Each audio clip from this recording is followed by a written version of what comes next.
வணக்கம். அழகிய தீயே, மொழி, அபியும் நானும், பயணம் மாதிரியான வெற்றி படங்களை தந்த இயக்குனர் ராதா மோகன் கௌரவம் அப்படிங்கிற ஒரு தோல்வி படத்துக்கு அப்புறம் கிட்டத்தட்ட 2 வருஷம் கழிச்சு டைரக்ட் பண்ணியிருக்க படம் உப்பு கருவாடு இன்னைக்கு ரிலீஸ் ஆயிருக்கு.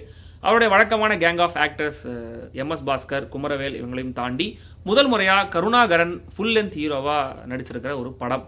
நிறைய காமெடி ஆர்டிஸ்ட் இந்த படத்தில் இருக்காங்க. வழக்கமாக ராதாமோகனுடைய படங்கள் காமெடி நல்லா ஒர்க் அவுட்டாக இருக்கும். ஸோ இந்த படத்துலையும் காமெடி நல்லா இருக்கும், இது நல்ல காமெடி படமாக இருக்கும் அப்படிங்கிற எதிர்பார்ப்போட தியேட்டரில் போய் உட்காந்தோம்.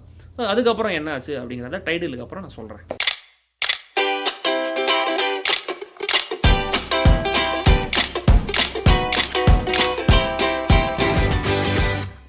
உப்பு கருவாடு. கருணாகரன் ஒரு கஷ்டப்படுற சினிமா டைரக்டர். அடுத்த பட சான்ஸுக்காக தன்னுடைய ஃப்ரெண்ட்ஸ் கூடலாம் சேர்ந்து விரக்தி அப்படி சுற்றிட்டு இருக்காரு. அப்போ அவருக்கு ஒரு படம் ப்ரொடியூஸ் பண்ண முன் வராரு MS பாஸ்கர். அவர் நார்த் மெட்ராஸில் நல்ல பெரிய தாதா மாதிரி, அவர் கண்ட்ரோல் தான் எல்லாமே.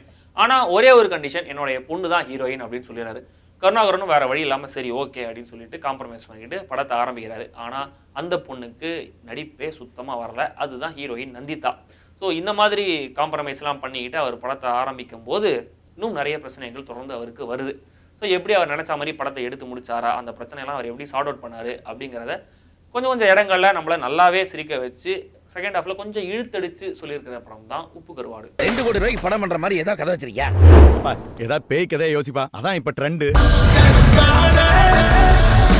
உப்பு கருவாடு படத்துல கருணாகரன், ஷாம்ஸ், நாராயணன், டவுட் செந்தில், சதீஷ், MS பாஸ்கர், குமரவேல், மயில்சாமி, நந்திதா, ரக்ஷிதான்னு ஒரு பெரிய நடிகர் கூட்டம் இருக்கு. எல்லாரும் நல்லாவும் நடிக்கவும் செஞ்சிருக்காங்க. இதுல குறிப்பிட்டு சொல்லணும்னா நடிகை நந்திதா நடிப்பே வராத ஒரு கேரக்டர்ல அவங்க சூப்பரா நடிச்சிருக்காங்க.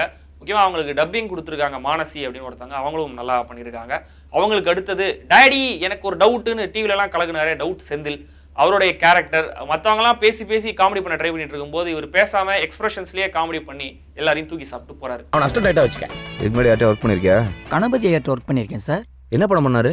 அவர் படம் பண்றவர் இல்ல சார், அல்வா பண்றவர் சார். அல்வாவா? டெக்னிக்கல் விஷயங்களை பொறுத்த வரைக்கும் உப்பு கருவாடு தனிப்பட்ட முறையில் எனக்கு ஒரு ஏமாற்றமான ஒரு படம் தான் சொல்லணும். Camera, editing, music, background music எல்லாத்தையும் பார்க்கும்போது மொழி, பயணம் மாதிரி படங்கள் எடுத்த ராதா மோகனுடைய படமா இது அப்படின்னு யோசிக்க வைக்குது. ஹியூமரை மட்டுமே நம்பி களமிறங்கியிருக்காங்க, அதெல்லாம் ஓகே. ஆனால் அதுக்குன்னு ப்ரொடக்ஷன் வேல்யூஸில் இவ்வளவு காம்ப்ரமைஸ் பண்ணணுமா அப்படின்னு தெரியல. பொன் பார்த்திபனுடைய வசனங்கள் நிறைய இடங்களை நம்மளை சிரிக்க வச்சாலும் பாதிக்கு பாதி வசனங்கள் இந்த வாட்ஸ்அப் ஃபார்வர்ட் ஜோக்ஸ் எல்லாம் படிக்கிற மாதிரியும், மேகசின்ஸ் எல்லாம் துணுக்கெல்லாம் படிப்போம் இல்லையா, அந்த மாதிரி ஒரு ஃபீலை தருது. ஐபோனுக்கு அழகழகா பவுச் வாங்குறான், அப்பா அம்மாவை வெளியே தள்ளி கதவை சாத்த கஷ்டப்படுற ஒரு டைரக்டரோட வலிய அழகிய தீய படத்துல சிரிக்க சிரிக்க சொன்ன ராதா மோகன் இந்த படத்துல அதுக்கு கொஞ்சம் சீரியஸ் கோட்டிங் கொடுத்துருக்காரு.